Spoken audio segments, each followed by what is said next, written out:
Hai guys, thank you udah klik video ini. Jadi aku mau ajak kalian bahas soal kisah dan kasus Sumanto dari awal sampai akhir. Karena banyak banget nih kalian yang request untuk aku ngebahas Sumanto. Nah jadi sekarang kita bahas. Dan semoga dari kisah dan kasusnya ini bisa jadi pembelajaran juga gitu ya untuk kita semua. Ya terutama mungkin masih ada di sini ya kalian-kalian yang masih percaya dengan ilmu hitam. Ya karena kasusnya Sumanto ini juga berawal dari sana. Oke lah, kayak gimana kasusnya? Langsung aja kita bahas sedetail mungkin yang aku bisa. Tapi kayak biasa, siapkan dulu minuman dan cemilan kalian. Tapi kalau kalian tetap kuat sambil nyemil, apalagi sambil makan ya, denger kisah dan kasusnya Sumanto ini gila sih kalian. Tapi yang pasti siapkan posisi ternyaman kalian kayak gimana. Jadi kalau udah nyaman, udah santuy. Nah jadi soal Sumanto ini, yuk kita bahas.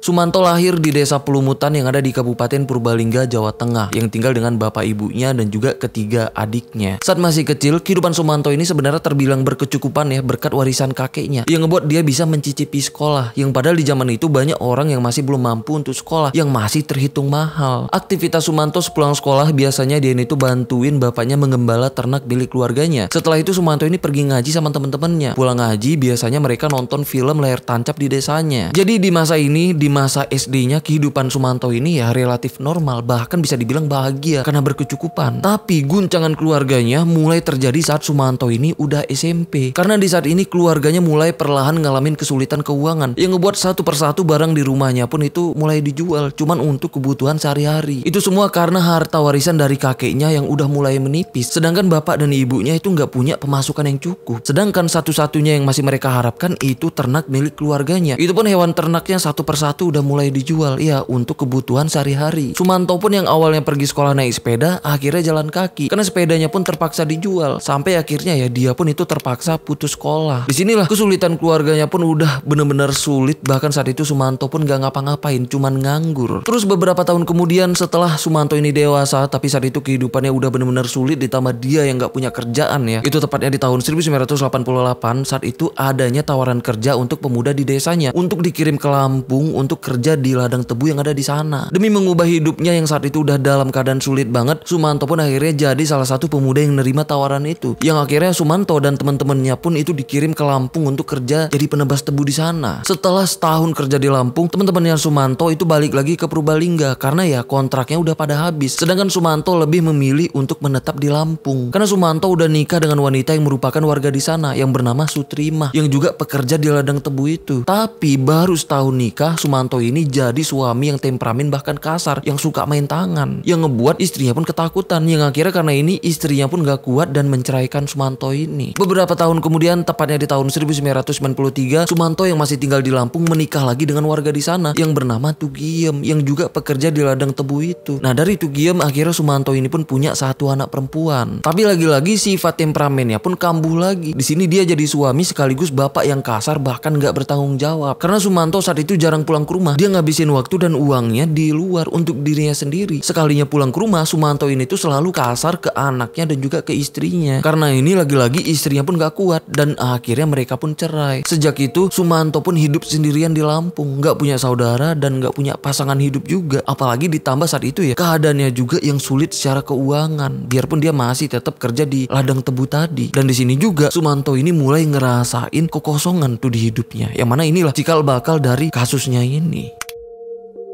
Jadi kekosongan di hidupnya karena gagalnya pernikahan dan juga keputusasaannya ya, karena dia ini ngalamin kesulitan keuangan saat itu. Akhirnya dia mulai berpikir untuk jalan pintas, yaitu ilmu hitam. Yang mana karena inilah dia pun akhirnya kenal dan dekat dengan seorang dukun di Lampung yang bernama Taslim. Yang mana Taslim ini nawarin kesaktian untuk Sumanto, yang katanya Sumanto ini bisa aja menjadi awet muda, kaya, kebal, ditakutin, bahkan bisa menghidupkan orang yang udah gak hidup lagi. Tapi harus menjalani sebuah ritual yang sulit. Dari tawaran ini Sumanto pun langsung tertarik dan langsung nanya apa syarat ritualnya untuk dia bisa sesakti itu. Dukun itu pun langsung jelasin syaratnya yang emang berat banget, yang mana syaratnya Sumanto ini harus mengkonsumsi 7 manusia yang bagian dari tubuhnya itu tititnya ya harus dijadikan kalung. Kalau syarat itu terpenuhi, kesaktian akan ada di tubuhnya Sumanto ini. Sumanto pun setuju dan bersedia untuk memenuhi syarat-syarat ritualnya. Dan disinilah dia mulai beraksi. Yang mana saat itu Sumanto ini masih kerja di ladang yang sebagai penebas tebu, yang emang dia ini itu selalu bawa arit. Nah pas sedang kerja di ladang tebu yang luas dan sepi, apalagi pepohonan tebu nutupin pandangan dari kejauhan, ditambah dia juga yang sedang megang arit, jadi dia pun nargetin teman kerjanya, yang akhirnya dia nebas temennya itu di tengah ladang tebu yang sepi yang emang gak ada yang tahu. Setelah itu selama semalaman di tengah-tengah ladang tebu itu, dia ngupas kulit dan motong dagingnya untuk dipisahin dari tulangnya, dan dagingnya juga malam itu langsung dia makan dalam keadaan mentah-mentah, karena dia nggak berani nyalain api karena bisa aja memancing perhatian orang-orang di sana. Setelah itu bagian burungnya juga itu dia potong yang akan dia bawa pulang, sedangkan sisa-sisa tubuhnya dia kuburkan di ladang tebu itu. Dan di hari yang udah hampir subuh, Sumanto pun pulang. Sampai rumah, burung korbannya tadi itu dia keringkan dan dia awetkan, yang emang dia jadikan kalung. Setelah sukses dengan korban pertamanya, Sumanto pun mulai nyari korban selanjutnya. Nah kebetulan saat itu Sumanto yang sedang jalan sendirian pulang dari ladang tebu, tiba-tiba dicegat dan dipalakin preman kampung di sana. Tapi karena Sumanto yang sedang pegang arit ditambah preman kampung itu yang cuman sendirian, situasinya pun dalam keadaan sepi, Sumanto pun langsung nebas preman itu pakai aritnya. Seketika preman itu pun langsung terjatuh. Dia pun nambah lagi tebasannya sampai preman itu benar-benar nggak bernapas lagi. Setelah itu dia pun seret tubuh preman itu masuk ke tengah-tengah ladang tebu, dan disitulah dia pun melakukan persis yang kayak dia lakukan ke korban pertamanya tadi. Setelah itu sisa-sisa tubuhnya pun dia kuburkan lagi tuh di ladang tebu itu, dan burungnya pun itu dia potong untuk dia bawa pulang, yang pastinya untuk dia jadikan kalung. Sampai sini masih belum ada yang tahu bahkan curiga dengan apa yang udah dia lakukan. Nah karena ini Sumanto pun mulai nargetin korban-korban selanjutnya lagi. Tapi kesempatan itu ternyata nggak pernah ada lagi. Ditambah Sumanto ini juga akhirnya diberhentikan kerja di ladang tebu itu. Akhirnya di tahun 1996 Sumanto pun terpaksa balik ke desanya yang ada di Purbalingga, Jawa Tengah. Nah tapi di desanya Sumanto ini masih tetap berniat nargetin 5 korbannya lagi untuk melanjutkan ritualnya. Tapi pas dia balik ke kampungnya dari merantau, awalnya dia ini tinggal itu masih di rumah orang tuanya, yang ngebuat dia sulit tuh untuk melakukan aksinya kalau masih serumah dengan orang tuanya. Ditambah di rumah pun Sumanto ini sering banget ribut sama ibunya, ya karena dia pulang merantau bukan dalam keadaan sukses tapi sebaliknya. Jadinya Sumanto ini mutusin pindah dan tinggal sendirian di gubuk kecil yang sebenarnya nggak begitu jauh dari rumah orang tuanya, yang posisinya itu ada di belakang rumah orang tuanya. Warga desa dan keluarganya yang sebenarnya nggak tega ngelihat Sumanto yang tinggal di gubuk itu yang sebenarnya nggak layak huni, karena gubuk itu yang berukuran cuman 1 kali 1 meter dan lantainya pun itu langsung tanah, ditambah gubuknya juga itu bocor. Jadinya pas hujan Sumanto ini selalu ngungsi ke pos ronda. Nah tapi dia tetap tahan tinggal di gubuk itu karena di gubuk itu rencana ritualnya bisa dia lakukan, karena di situ dia cuma tinggal sendiri, apalagi gubuknya pun itu sepi banget karena posisi gubuknya yang emang terluar dari perumahan desanya. Tapi di samping itu untuk menyambung hidupnya Sumanto ini sering nyari burung di hutan untuk dijual ke kota, sekaligus dia itu mengintai korban-korban selanjutnya. Tapi di desanya dia sulit untuk nemuin kesempatan untuk melakukan aksinya karena desanya yang nggak sesepi kayak di ladang tebu pas dia masih kerja di Lampung. Apalagi orang-orang di desanya menghindar dan takut sama Sumanto ini karena di sini sebenarnya Sumanto ini udah mulai ngalamin kelainan jiwa karena saking fokusnya dia dengan ritualnya, sampai dia nggak pernah mandi ditambah jarang makan yang ngebuat tubuhnya jadi kurus dengan tampilan yang acak-acakan dan bau. Apalagi burung korban sebelumnya itu masih dia kalungin, bahkan dia perlihatkan, yang awalnya orang-orang ngira kalau kalungnya itu palsu. Tapi itu pun udah cukup ngebuat orang-orang di desanya terutama anak-anak ketakutan sama Sumanto ini, yang akhirnya dia dijauhin orang-orang. Apalagi letak gubuknya yang asing sendiri, yang soalnya Sumanto ini tuh diasingkan warga desanya tuh saat itu. Padahal enggak, karena itu emang pilihan dia, karena dia emang fokus untuk melanjutkan ritualnya. Karena nggak nemu kesempatan yang pas, padahal udah bertahun-tahun dia berusaha nargetin korban selanjutnya. Akhirnya di tahun 2003 Sumanto ini tiba-tiba kepikiran satu ide saat dia ini dengar pengumuman dari masjid kampung sebelah soal adanya warga yang meninggal, yaitu Mbok Rina yang baru aja meninggal di usianya ke 80 tahun. Sumanto pun langsung ke sana ngintip dan cari tahu di mana Mbok Rina dimakamkan. Yang ternyata Mbok Rina dimakamkan di pemakaman desa Serangseng di siang harinya, yang mana lokasinya juga nggak begitu jauh dari gubuknya Sumanto ini karena letak kuburannya itu ya emang ada di perbatasan desanya. Terus setelah 16 jam dikubur, malamnya Sumanto pun udah siap beraksi, yang udah siap cangkul, kawat besi dan karung besar. Nah terus di jam 1 malamnya Sumanto pun pergi ke kuburan itu naik sepeda ontel. Nyampe di sana yang emang situasinya yang udah sepi banget, apalagi kuburannya juga nggak ada yang jaga. Dengan leluasa Sumanto pun menggali kuburan Mbok Rina yang masih basah dan memasukkan tubuh Mbok Rina ke karung dengan posisi tubuhnya yang dia tekuk tuh supaya muat. Setelah itu langsung dia bawa pulang dengan cara digotong pakai sepedanya. Dan malam itu juga tubuhnya Mbok Rina langsung dia eksekusi di halaman rumah orang tuanya, karena di halaman rumah orang tuanya itu ada aliran air pipa yang untuk memudahkan dia memotong dagingnya dan ngebersihin dagingnya. Di situ dagingnya pun dia pisahin dan bagian tubuh lainnya itu langsung dia kuburkan di halaman rumah orang tuanya malam itu juga. Jadi di situ yang nyisa cuman dagingnya yang udah dia bersihkan. Bahkan bentuknya pun itu udah mirip banget kayak daging sapi dan daging kambing. Terus malam itu juga dia makan sebagian dagingnya dalam keadaan mentah-mentah. Terus besok paginya sisa daging semalam yang masih banyak itu dia kasih ke bapaknya dan nyuruh bapaknya buat sup dan sate yang katanya itu daging kambing. Bapaknya pun langsung percaya dan langsung ngolah jadi sate dan sup yang mereka makan sekeluarga. Pas sedang makan, keluarganya pun gak ada yang curiga dengan rasanya. Bahkan bapaknya itu makan dengan lahap. Pas sudah habis pun ya, bapaknya bahkan sampai minta tambah loh. Tapi di situ Sumanto jawab ya dagingnya udah habis. Terus sorenya yang masih di hari itu juga, warga kaget karena ngelihat makam Mbok Rina yang udah dalam keadaan porak-poranda. Apalagi pas dicek makamnya yang ternyata udah kosong, yang emang ngebuat seluruh warga desa di sana geger karena mereka emang udah menduga kalau itu dilakukan orang yang sedang mendalami ilmu hitam. Dan warga pun langsung melapor kejadian ini ke kepolisian di sana. Dan polisi pun langsung datang dan menyelidiki kondisi makamnya. Setelah itu polisi pun mulai bergerak dan nyari jejak dari pelakunya. Dan di saat yang bersamaan ternyata ada beberapa warga yang langsung curiga ke Sumanto karena perlagakan Sumanto yang emang kayak dukun ilmu hitam. Karena Sumanto itu pakai kalung dengan bentuk burung laki-laki yang menyerupai kayak asli. Ya memang asli. Jadi warga yang curiga pun langsung melaporkan soal kecurigaannya ini ke polisi. Dan polisi pun langsung bergerak dan meriksa Sumanto di gubuknya. Setelah gubuk yang diperiksa, emang banyak banget kejanggalan dari Sumanto ini. Nah apalagi ya yang ngebuat polisi merinding pas meriksa Sumanto ini, itu pas kalungnya diperiksa. Yang ternyata ya itu bukan palsu. Karena inilah Sumanto langsung diamankan untuk diperiksa lebih lanjut. Nah pas diinterogasi sambil senyum-senyum, Sumanto ini pun langsung mengakui kalau dia emang yang ngambil tubuhnya Mbok Rina di makamnya. Dia juga ngakuin kalau tubuh Mbok Rina itu udah dia jadikan sate, udah dia makan. Bahkan sambil senyum Sumanto ini pun sampai nawarin satenya itu ke polisi loh. Yang katanya satenya enak. Bahkan dia sekeluarga makan sate itu dengan lahap. Karena di sini Sumanto sebenarnya emang udah mulai ngalamin kelainan jiwa yang makin hari emang makin parah. Tapi dengan keadaannya kayak gitu, Sumanto ini tetap mengakui semua aksinya dengan santai, bahkan sambil senyum. Bahkan dia juga ngakuin kalau burung yang dia jadikan kalung itu